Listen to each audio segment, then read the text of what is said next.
This is Engadget. Here's what's happening in the world of technology.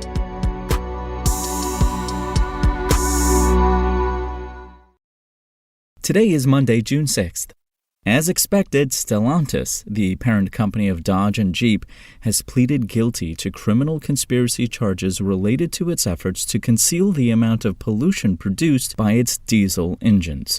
The world's fifth largest automaker agreed this week to pay $300 million in penalties to end a multi-year investigation by the U.S. Justice Department, Reuters reported on Friday. Federal prosecutors accused Stellantis of violating the Clean Air Act, alleging the automaker attempted to deceive U.S. regulators by selling vehicles it knew did not meet national emissions standards. The Justice Department said Fiat Chrysler Automobiles, which merged with Peugeot parent company PSA to form Stellantis in 2021, installed illegal software designed to cheat government emissions tests. According to the agency, the company purposely programmed its cars to produce fewer emissions during testing than under normal circumstances. The settlement covers approximately 100,000 vehicles sold in the U.S. between 2014 and 2016, including SUVs and pickup trucks produced by the automaker for its Jeep and Ram brands. In addition to paying a fine, Stellantis has agreed to submit Clean Air Act compliance reports to the Justice Department as part of a 3-year probation period. Additionally, 3 Stellantis employees are awaiting trial for criminal charges related to the case.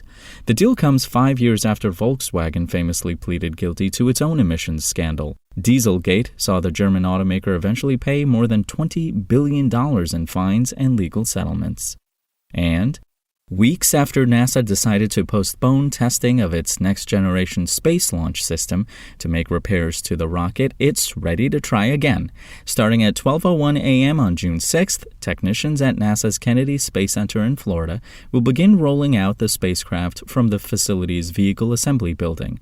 It will take approximately 8 to 12 hours for NASA to transport Artemis 1 along the 4-mile road to Launch Pad 39B, with the agency planning to live-stream part of the event on YouTube. As Space.com notes, the overnight rollout is a concession toward utility. Moving the vehicle at night means NASA can avoid subjecting it to the worst of Florida's hot and humid daytime weather. Once Artemis 1 is back at Pad 39B, NASA plans to restart the rocket's wet dress rehearsal on June 19th. The test is designed to replicate the countdown procedure it will undergo when the Artemis 1 mission hopefully gets underway later this year. Following an initial attempt on April 1st, NASA attempted to complete a modified version of the trial on April 14th, but that was cut short after technicians discovered a hydrogen leak in the SLS mobile launch tower. NASA eventually decided to roll the rocket back to the vehicle assembly building to fix the issues that had come up in its previous test attempts and give a critical gaseous nitrogen supplier time to complete capacity upgrades. Provided there aren't further setbacks, the June 19th fueling trial will take about 48 hours to complete. If all goes according to plan, the earliest Artemis 1 could get underway is on July 26th, though it's among dozens of potential launch dates NASA has plotted out between now and the end of 2022, with more dates available next year.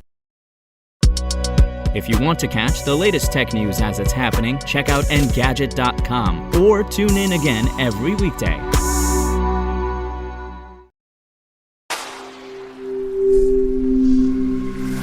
Spoken Layer.